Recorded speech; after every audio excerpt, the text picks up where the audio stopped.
Horror कहानियां थी। अगली मौत किसकी? संजीव अपने दोस्तों राघव और प्रतीक के साथ बियर बार में बैठकर बियर पी रहा था। संजीव आज बहुत खुश लग रहा था। अरे यार, आज की पार्टी में तो मजा आ गया। तुम दोनों दोस्तों के साथ तो मेरी जिंदगी इतनी अच्छी है कि क्या बताऊं कितनी अच्छी है। अरे भाई, अब दोस्ती की है तो जीना मरना सब साथ में। हाँ अरे यार सुनो, जल्दी से एक बियर और ऑर्डर करते हैं ना, एक आखिरी, और उसके बाद ये जश्न यहीं खत्म हो जाएगा। अरे हाँ, क्यों नहीं। वेटर, जल्दी से 2 बियर की बोतल लेकर आओ। आज मेरे दोस्तों को जश्न मनाना है, क्यों? इतने में वहां पर एक बहुत सुंदर लड़की छोटे छोटे कपड़े पहनकर हाथ में बियर की बोतल लेकर उसके पास आती है। ये लीजिए, आपने बियर ऑर्डर की थी ना, मैं लेकर आ गई। क्या बात है यार, इस बार की वेटर तो बड़ी सुंदर है। अब बियर लेकर आई हो तो अपने हाथों से ही पिला दो ना। हाँ, क्यों नहीं, जैसा आप बोलोगे मैं वैसा ही करूँगी। क्या बात है यार, अब तो लगता है रोज यहीं आना पड़ेगा। उसके बाद वो लड़की उन तीनों को बियर सर्व कर देती है। पार्टी करने के बाद वो तीनों अपने अपने घर जाते हैं। प्रतीक, संजीव और राघव को उनके घर छोड़कर जैसे ही अकेला अपनी कार में आकर बैठता है तो अचानक उसे एहसास होता है जैसे उसकी कार की पीछे वाली सीट पर कोई बैठा हुआ है। वो तुरंत पीछे मुड़कर देखता है। तुम यहाँ क्या कर रही हो? और तुम मेरी कार में कब आई? अरे तुम तो बार में वेटर थी ना। बस ऐसे ही मेरा दिल कर रहा था आपके साथ आपके घर चलने का, इसलिए मैं आपके साथ चली आई। अरे लेकिन तुम मेरी कार में आई कब? अभी कुछ देर पहले तो यहाँ पर मेरे दोस्त बैठे हुए थे। प्रतीक के इतना बोलते ही उस लड़के का चेहरा खतरनाक तरीके से बदल जाता है। उसकी आंखें पत्थर की तरह सफेद और पूरे शरीर पर नीली नीली नसें उभर आती है। गाड़ी चलाओ, पूरी स्पीड में चलाओ, और अगर तुमने गाड़ी रोकने की कोशिश भी की तो मुझसे बुरा कोई नहीं होगा। डर की वजह से प्रतीक के पसीने छूटने लगते हैं। उसका शरीर बुरी तरह से कांप रहा था। प्रतीक बिना कुछ सोचे समझे कार को फुल स्पीड से चलाना शुरू करता है। चलते चलते वो शहर से दूर एक पहाड़ी पर पहुंच जाता है और सामने अब सिर्फ पहाड़ी का किनारा दिख रहा है, जिसे देख प्रतीक घबराकर अचानक से कार को ब्रेक लगाता है। देखो, मुझे छोड़ दो मुझे। अगर मैंने गाड़ी जरा सी भी आगे बढ़ाई तो हम दोनों नीचे गिरकर मर जाएंगे। ये तो तुम्हें पहले सोचना चाहिए था ना। अब कुछ नहीं हो सकता।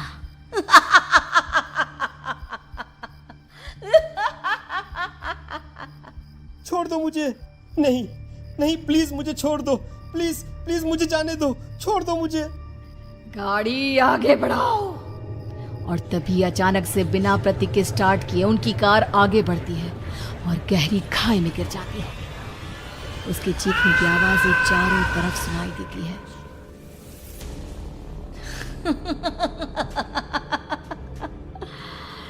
तुझे मारकर मेरे कलेजे में जल रही आग को थोड़ी शांति तो मिल गई, लेकिन अभी ये कहानी खत्म नहीं हुई। और फिर अगले दिन राघव और संजीव को पता चलता है कि प्रतीक की पहाड़ी से नीचे गिरकर मौत हो गई। अरे कल रात की तो बात है यार, हम सब बैठकर पार्टी कर रहे थे, लेकिन मेरी एक बात समझ में नहीं आ रही। राघव शहर से इतना बाहर उस पहाड़ी पर इतनी रात को क्या करने गया था? अरे यार, वही सोचकर तो मैं भी परेशान हूँ। हम दोनों को छोड़ने के बाद तो वो सीधा अपने घर जाने वाला था, और वो आत्महत्या क्यों करेगा भाई? कल रात तक वो कितना खुश था, हमारे साथ सेलिब्रेट कर रहा था। हाँ, लेकिन पुलिस ने तो यही कहा है कि प्रतीक ने अपनी कार को जानबूझकर पहाड़ी से नीचे गिरा दिया और आत्महत्या कर ली।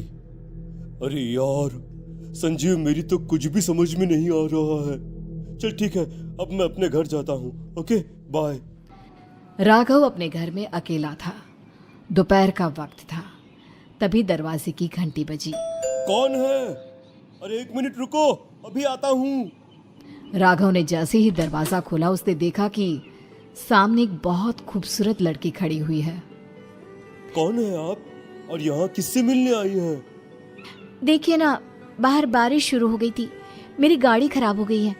आपका घर नजर आया तो सोचा कुछ हेल्प ले लेती हूँ। क्यों नहीं, आइए ना, आइए आइए। मेरे कपड़े पूरे भीग चुके हैं, क्या आपके पास टॉवल मिलेगा प्लीज? राघव अपने बाथरूम से एक टॉवल लाकर उस लड़की को देता है। थैंक यू सो मच, अब मैं चलती हूँ। अरे इतनी क्या जल्दी है? आप चाहे तो बारिश रुकने तक यहाँ पर रुक सकती हैं। हाँ। लड़की ने पलटकर राघव की तरफ देखा। नहीं, मुझे जाना होगा, मेरा काम बाकी है। और वो वहां से चली गई। उस लड़की के जाने के बाद राघव अपने बाथरूम में नहाने के लिए गया और जैसे ही उसने बाथरूम में देखा तो उसका टॉवल वहीं पर लटका हुआ था। उसने टॉवल हाथ में लिया तो देखा कि उसका पूरा टॉवल खून के धब्बों से सना हुआ है। अरे अरे ये क्या? ये टॉवल तो मैंने उस लड़की को दे दिया था। ये वापस मेरे बाथरूम में कैसे आ गया? और इस पर ये खून के धब्बे कहां से आ गए? राघव ने आईने में देखा तो उसकी गर्दन पर एक बड़ा सा चाकू का कट लगा हुआ था जिससे खून बह रहा था, जिसे देख राघव के होश उड़ गए। हाँ, अरे ये क्या? मेरी गर्दन इतनी ज्यादा कटी हुई है और मुझे दर्द भी नहीं हो रहा है। ये क्या हो रहा है मेरे साथ? राघव घबराकर बाथरूम से बाहर आया और अपना मोबाइल उठाकर उसने संजीव को फोन लगाया। संजीव जल्दी से मेरे पास आ जाओ। मुझे लगता है कुछ बहुत बड़ी गड़बड़ है, जल्दी आ जाओ। उधर से आवाज आई, लेकिन वो आवाज संजीव की नहीं बल्कि एक लड़की की थी। कुछ अजीब नहीं हुआ है, बस तुम्हारी मौत तुमसे मिलने आई थी और तुम्हें मारकर चली गई। अब तुम इस दुनिया का हिस्सा नहीं हो राघव, इसलिए तुम्हें अपनी गर्दन के कटने का दर्द भी महसूस नहीं हो रहा। नहीं, ऐसा नहीं हो सकता, ऐसा नहीं हो सकता। कौन हो तुम? तुम्हारी मौत। अब संजीव के पास खबर पहुंचती है कि राघव ने अपने ही घर में चाकू से गर्दन काटकर आत्महत्या कर ली। ये सुनने के बाद संजीव के होश उड़ गए। वो पसीने से तरबतर हो गया और एक अनजाना डर अब उसके दिल को सताने लगा। संजीव के साथ ही उसका एक छोटा भाई राजीव भी रहा करता था। अपने भाई को इस तरह परेशान देखकर राजीव उसके पास आया। अरे भैया, क्या हुआ भैया? आप इतने घबराए हुए क्यों लग रहे हैं? प्रतीक और राघव की मौत, मेरा मतलब मेरी कुछ समझ में नहीं आ रहा भाई। अचानक से मेरे दोनों दोस्तों ने आत्महत्या क्यों कर ली? अरे वो तो मेरी भी समझ में नहीं आ रहा है भैया। हाँ, हो सकता है कि कोई परेशानी होगी और इसीलिए उन्होंने ऐसा किया होगा। हाँ, लेकिन दोनों की जिंदगी में एक साथ परेशानी और दोनों का इतनी खतरनाक तरीके से आत्महत्या करना, कहीं ऐसा तो नहीं मैं भी मर जाऊंगा? अरे आप ऐसी बातें क्यों कर रहे हैं भैया? वैसे ही मैं इतना परेशान हूँ। जब से अंजलि ने मेरा साथ छोड़ा है तब से सब कुछ बहुत अजीब सा हो गया है। रोज रात को डरावने सपने आते हैं। ऐसा लगता है जैसे अंजलि बार बार मेरे सपनों में आकर मुझे डराने की कोशिश करती है। अंजलि का नाम सुनते ही संजीव की आंखें फट गई और उसके गले में आवाज अटक गई। उसके चेहरे पर घबराहट साफ नजर आ रही थी। कौन थी वो लड़की जिसने प्रतीक और राघव को आत्महत्या की आड़ में मौत की घाट उतार दिया? और कौन थी अंजलि जो बार बार राजीव के सपनों में आकर उसे डरा रही थी? अंजलि का नाम सुनकर संजीव इतना घबरा क्यों गया? इन सवालों के जवाब जानने के लिए देखिए इस खतरनाक कहानी का अगला भाग।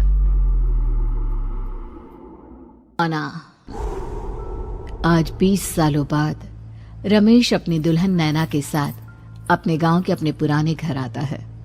सभी लोग बहुत खुश थे। रूपा भी अपनी बहू का स्वागत करने में लगी थी। पर ये क्या, रूपा जैसे ही अपनी बहू की आरती उतारने जाती है, अचानक से तेज हवाएं चलने लगती है। घर की लाइट चली जाती है और आरती का थाल का दीपक बुझ जाता है। माँ ये सब क्या हो रहा है? अचानक से ये मौसम कैसे बदल गया? अरे बेटा, ये गांव है। गांव में अक्सर ऐसा ही होता है। किसी भी वक्त मौसम बदल जाता है और कभी भी लाइट चली जाती है। दीपाली बेटा, किचन से मोमबत्तियां तो ले आ। रूपा के कहने पर दीपाली किचन में मोमबत्ती लेने जाती है। लाइट ना होने की वजह से घर में काफी अंधेरा था, इसलिए दीपाली अपने फोन का टॉर्च ऑन करती है और टॉर्च ऑन करते ही उसे महसूस होता है जैसे कोई उसके सामने से गुजरा हो। मुझे ऐसा क्यों महसूस हुआ कि मैंने अभी यहाँ किसी को देखा? क्या सच में यहाँ कोई था या ये सिर्फ मेरा वहम था? अरे दीपाली बेटा, मिले कि नहीं मोमबत्ती? हाँ माँ, बस अभी लाती हूँ। दीपाली सारी बातों को भूलकर मोमबत्ती जलाती है और जैसे ही मोमबत्ती लेकर वापस बाहर जाने के लिए पीछे मुड़ती है तो उसके सामने एक 10 साल की छोटी बच्ची खड़ी होती है। उस बच्ची की एक झलक देखते ही दीपाली डर जाती है और जोर जोर से चिल्लाने लगती है। तभी अचानक से लाइट आ जाती है। दीपाली की आवाज सुनकर शंकर और छोटा भाई पवन उसके पास पहुंचते हैं। क्या हुआ दीपावली बेटा? पापा, मैंने किसी को देखा। दीदी यहाँ पर कोई नहीं है। अंधेरे में वहम हुआ होगा आपको। अब चलो, दरवाजे पर भैया भाभी कब से खड़े हैं। दीपाली भी इसे अपना एक वहम समझकर सबके साथ बाहर चली जाती है, जहां वो लोग अपनी भाभी का स्वागत करते हैं। नैना अपने पैरों से कलश को गिराकर थाल में पैर रखती है और घर के अंदर जाती है। सब घर के अंदर चले जाते हैं। भाभी, मैं आपकी ननद नहीं, आपकी छोटी बहन और फ्रेंड की तरह हूँ। इसलिए कभी भी आपको ये लगे कि भैया आपको सता रहे हैं तो आप उनकी शिकायत मुझसे कर देना। भाभी भैया की शिकायत करे या ना करे, पर मुझसे और माँ से तेरी शिकायत जरूर करेगी। सभी आपस में बैठकर हंसी मजाक कर रहे थे। नैना भी घूंघट किए अपने बिस्तर पर बैठी थी। वो सब आपस में बात कर ही रहे होते हैं कि तभी उन्हें एक अजीब डरावनी आवाज सुनाई देती है और कमरे की खिड़की अपने आप ही खुल जाती है। मुझे इसीलिए गांव पसंद नहीं। गांव में ऐसी ही डरावनी आवाजें आती हैं। मैंने तो सुना है गांव में बहुत सारे भूत भी होते हैं और इस मौसम को पता नहीं क्या हो रहा है। मुझे तो बहुत डर लग रहा है। मैं तो अपने कमरे में जा रही हूँ सोने। बाय भाभी, हम कल बात करेंगे। अब सब अपने कमरे में सोने चले जाते हैं। नैना अपने कमरे में बिल्कुल अकेली थी। कुछ देर बाद रमेश अपने कमरे में आता है और देखता है कि नैना खिड़की के पास खड़ी होकर बाहर की ओर एक टक नजरें लगाकर देख रही थी। क्या हुआ नैना, बाहर क्या देख रही हो?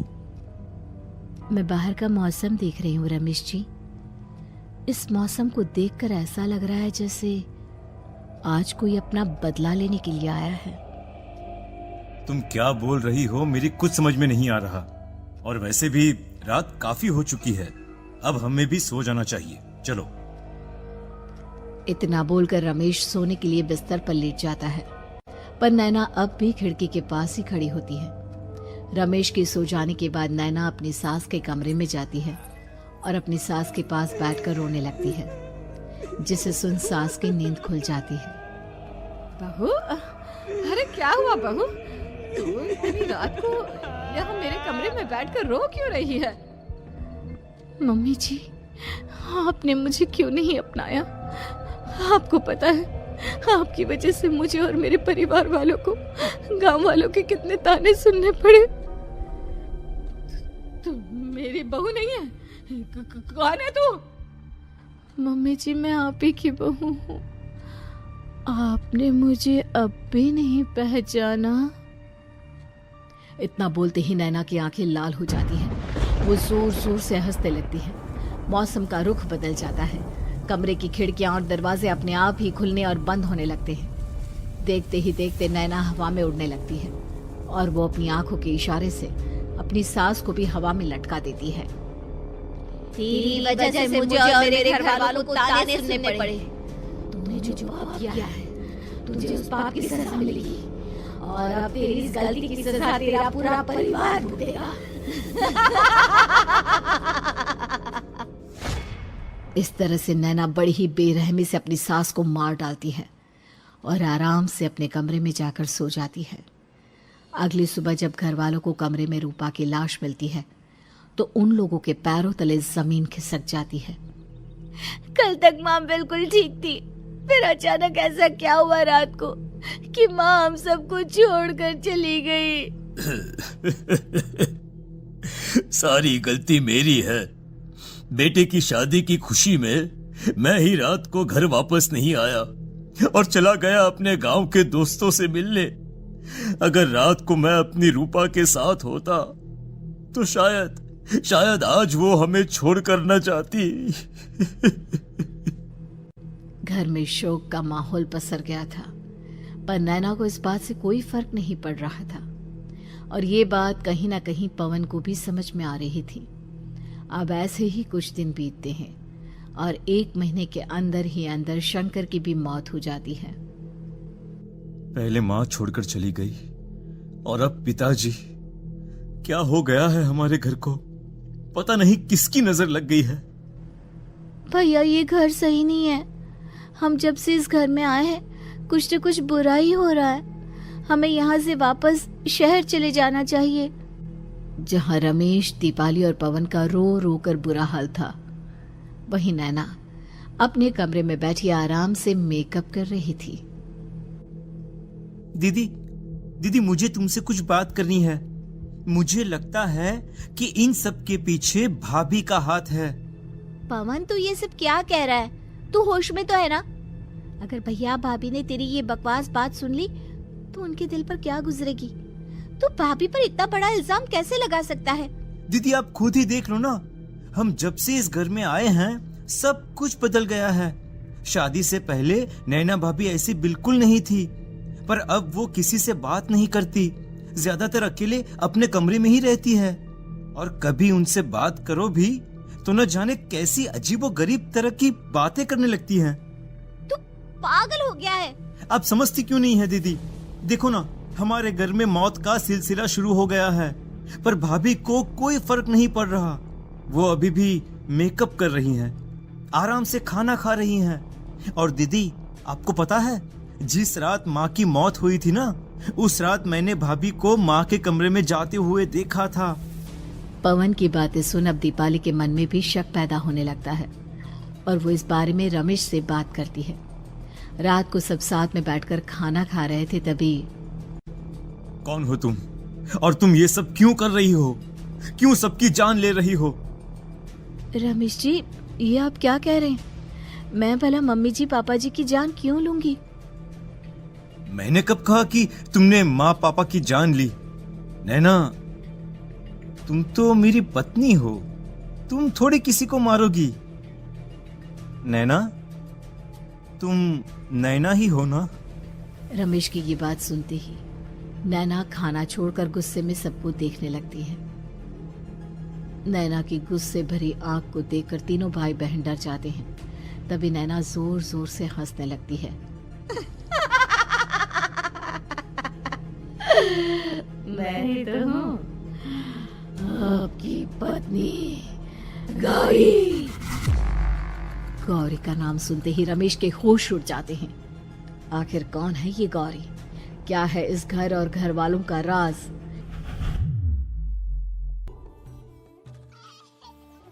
हमारे दोनों बच्चे एक साथ कितने अच्छे लग रहे हैं ना? हाँ, कितने अच्छे दोस्त हैं दोनों। बस बड़े होने के बाद भी इनकी ये दोस्ती बनी रहे तो बच्चे कितने खुश रहेंगे। मैं क्या सोच रहा था कि क्यों ना हम अपनी दोस्ती को रिश्तेदारी में बदल दें। मैं अपने बेटे रमेश की शादी तेरी बेटी गौरी से करना चाहता हूँ। इस तरह हमारे बच्चे भी हमेशा साथ रहेंगे और हमारी दोस्ती भी रिश्तेदारी में बदल जाएगी। शंकर की इस बात से उसके दोस्त को बहुत अच्छा लगता है और वो अपनी बेटी की शादी रमेश से करवाने के लिए तैयार हो जाता है। बहुत जल्द दोनों परिवार मिलकर बचपन में ही रमेश और गौरी की शादी करा देते हैं। अरे शंकर, अपने बच्चों की शादी करवा कर हमने अपनी दोस्ती को रिश्तेदारी में बदल तो लिया, पर मैं चाहता हूं कि अपनी गौरी का गौना 2 साल बाद करूं, ताकि वो थोड़ी समझदार हो जाए। अरे हाँ हाँ दोस्त, बिल्कुल, हमें कोई दिक्कत नहीं है। इसी तरह समय बीतने लगता है। समय के साथ शंकर का कारोबार तरक्की पकड़ लेता है और 2 साल बाद शंकर अपने पूरे परिवार के साथ शहर में शिफ्ट होने की तैयारी कर लेता है। जब यह खबर उसके दोस्त को पता चलती है तो वो शंकर से बात करने उसके घर जाता है। शंकर, 2 साल पूरे हो चुके हैं और अब तू शहर भी जाने वाला है। मैं सोच रहा था कि तेरे शहर जाने से पहले गौरी का गौना कर दूं, ताकि तू अपनी बहू को अपने साथ लेकर जा सके। ये तू कैसी बातें कर रहा है?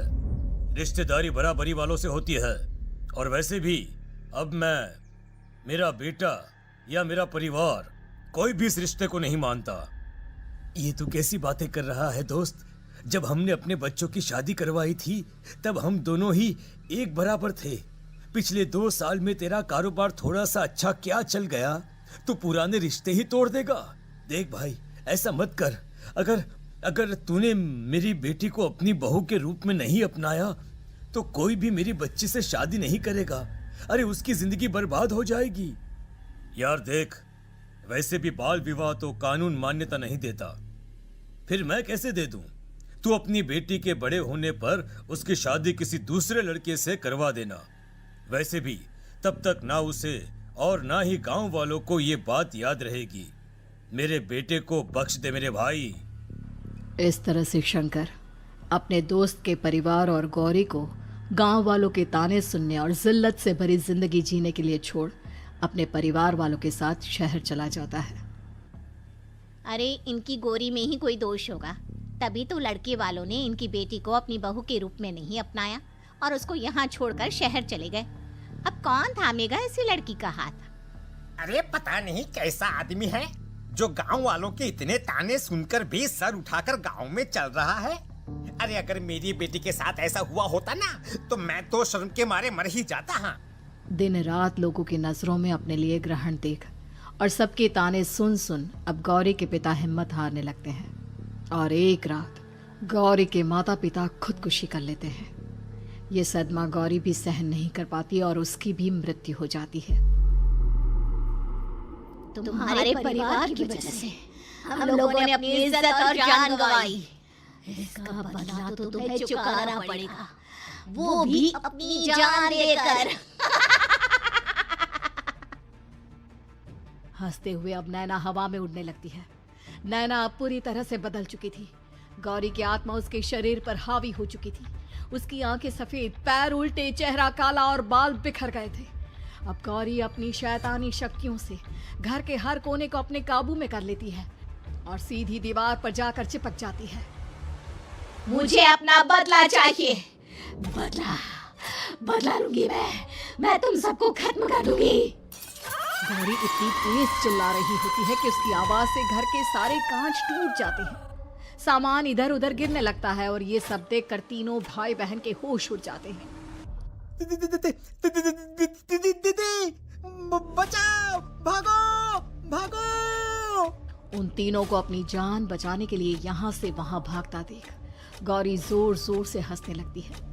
तभी दीपाली घर से बाहर निकलने लगती है, जिसे देख गौरी गुस्से में अपनी शक्तियों से तुरंत घर का दरवाजा बंद कर दीपाली को हवा में उड़ा देती है।